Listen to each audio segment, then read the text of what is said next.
সংস্কারের অভাবে একের পর এক সেতু বিকল হচ্ছে কাছাড়ে। কালাইন শিলচর সড়কের পাঁচটি সেতু বর্তমানে ঝুঁকিপূর্ণ অবস্থায় রয়েছে।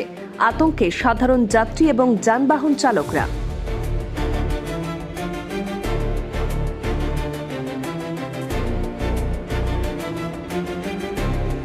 কাছাড়ে গুরুত্বপূর্ণ কালাইন শিলচর সড়কের বেহাল অবস্থার পাশাপাশি কালাইন থেকে রানীঘাট পর্যন্ত মধ্যবর্তী অংশে পাঁচটি সেতুর নড়বড়ে অবস্থা নিয়ে জনমনে বাড়ছে উদ্বেগ।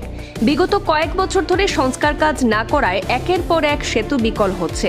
স্থানীয়দের দাবি, দীর্ঘদিন ধরে সেতুগুলিতে ফাটল এবং ক্ষয়ের চিহ্ন দেখা গেলেও কোনো স্থায়ী সংস্কারের পদক্ষেপ নেওয়া হয়নি। ফলে যে কোনো সময় বড় ধরনের দুর্ঘটনা ঘটতে পারে বলে আশঙ্কা প্রকাশ করা হচ্ছে। এই সেতুগুলো হচ্ছে যথাক্রমে পাদ্রিটিলা ও জলা গ্রামের মধ্যে দুটি, তিনঘড়ি, বরুঙ্গা এবং হারাং সেতু সহ মোট 5টি সেতুই এই মুহূর্তে নড়বড়ে অবস্থানে রয়েছে। উল্লেখ্য, গত বছর পুনর্নির্মাণের কয়েক সপ্তাহের মধ্যেই হারাং সেতু দুটি লরি সহ নদীতে পড়ে গিয়েছিল। আর সেই ঘটনায় পশ্চিম শিলচর সহ গোটা বরাক উপত্যকার যোগাযোগ ব্যবস্থা মারাত্মকভাবে ব্যাহত হয়েছিল। দুর্ঘটনার আগে সেতুর ঝুঁকিপূর্ণ অবস্থা নিয়ে পূর্বাঞ্চল প্রতিদিন ধারাবাহিক সংবাদ প্রকাশ করেছিল, কিন্তু সঠিক সময়ে বিহিত ব্যবস্থা গ্রহণ না করায় সেতু ভেঙে পড়ে। স্থানীয়দের অভিযোগ, হারাং সেতু ভেঙে পড়ার পর অন্যান্য সেতুরও জরুরি ভিত্তিতে পরিদর্শন এবং সংস্কারের দাবি উঠলেও আজ পর্যন্ত সংশ্লিষ্ট বিভাগ থেকে কার্যকর কোনো পদক্ষেপ নেওয়া হয়নি। নির্মাণের প্রায় 2 দশক পেরিয়ে যাওয়া এইসব সেতুর দ্রুত প্রযুক্তিগত পরীক্ষা এবং প্রয়োজনীয় সংস্কারের দাবি জানিয়েছেন এলাকাবাসী।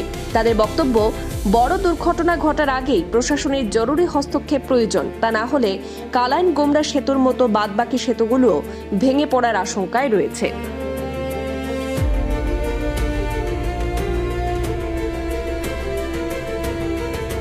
না ব্রিজ তো একটার পর আর একটা ভাঙ্গের আর এখন গাড্ডার ভাঙ্গা খালাইন টু শিলচার পর্যন্ত এটা এখন গাড্ডার মাঝে গাড়ি ঘোড়ার পরে গাড়ি তো লইয়া উঠা অসম্ভব হয়ে যায়।